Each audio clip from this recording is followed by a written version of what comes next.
The village blacksmith belongs to a past time. The ring of his hammer on the anvil, the sparks from his forge, all evoke a nostalgic picture of a time that used to be.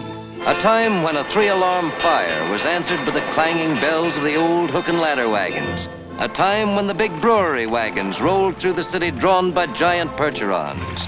And the horse-drawn streetcar was a novel innovation in transportation. A time when the wheels of progress were literally the wheels of the stagecoaches that rolled perilously over newly blazed trails.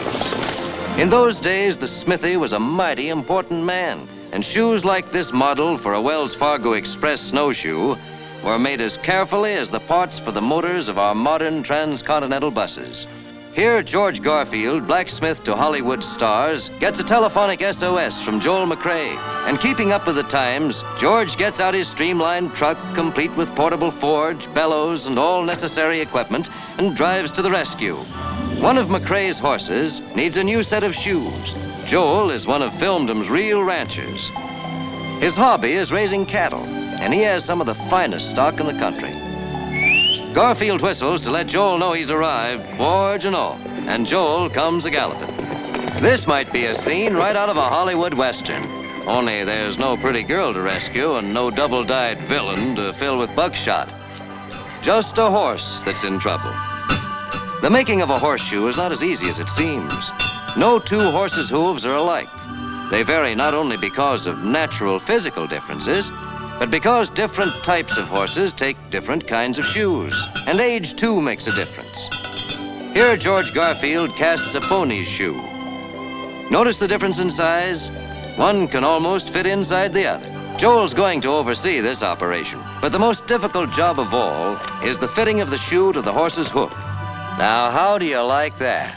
Something new in pedicures. Even Joel begins to wonder whether his horse is being shoed or getting a beauty treatment. But no manicurist ever used a file like this. The filing of the hoof is very important and must be done with extreme care. For once the shoe is nailed on, it's on to stay. At least that's what the blacksmith hopes.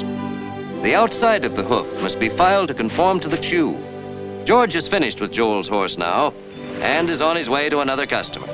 This time, Betty Davis. Here on her California estate, Miss Davis takes her horse over a few hurdles. Boy, and how she takes him. What a horse and what a gal. Another Hollywood star who is a horse enthusiast is George Tobias. And here he is, the gaucho of Hollywood, they call him, riding in to oversee Garfield's work. For next to pictures, George's horse is his greatest interest.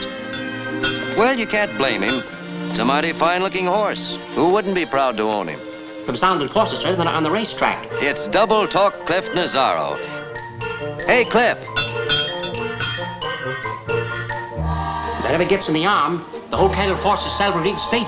The next starts cattle baller, really. Just look, that's no horse, that's a donkey. The cannibal's stunning, and if the hootings the ball up in pizza stuff. That moved him. Uh-oh, that move didn't last long. There must be easier means of transportation than on a critter like that. Olivia De Havilland, one of the prettiest customers on our traveling blacksmith's list.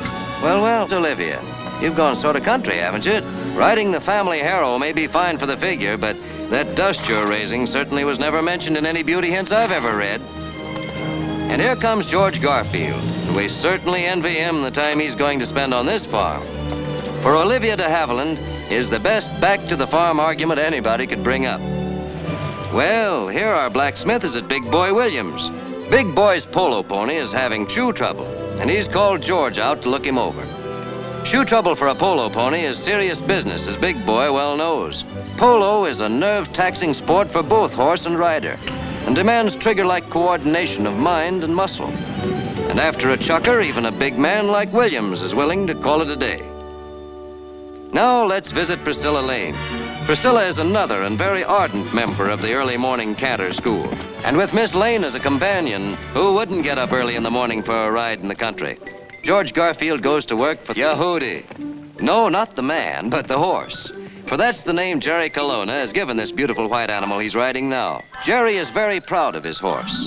And well he might be, for this four-legged alumnus of the Equine Blue Book boasts a pedigree that goes way back in horse history. He's a famous parade pony, and looks it, a champion if I ever saw one. George gets out his equipment and gets ready to go to work. These champions are temperamental sometimes, but Jerry has a way with horses. Yes, even if he has to bribe them with sugar. And Yehudi is perfectly willing to be bribed. Garfield's work is not confined to the horses of movie stars alone. Here at the horse show on the California Riviera in Los Angeles, his services come in mighty handy. Tim Holt shows off his horse. Notice his graceful prancing step. And Dennis Morgan and Joan Leslie, out for an afternoon gallop, see a horse show going on and decide to join the other spectators. Watch those riders take the hurdles. And the women aren't going to be outdone by the men, no sirree. Look at those fancy gaiters they're riding.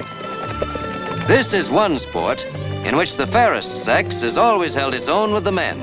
For some of the best riders in the world have been women. But look at the horse this fellow's riding. What a beauty he is, with a hairdo any movie star would envy. And now, ready for the judges and the awarding of the cups. Hey there, Sonny, get back in line. Where's your manners? I'll bet Mama teaches you some if she ever catches you. But all things must come to an end, even a busy day such as George Garfield's. For with their reappearance in our national life, blacksmiths will once again resume their ancient and honored place in the American scene.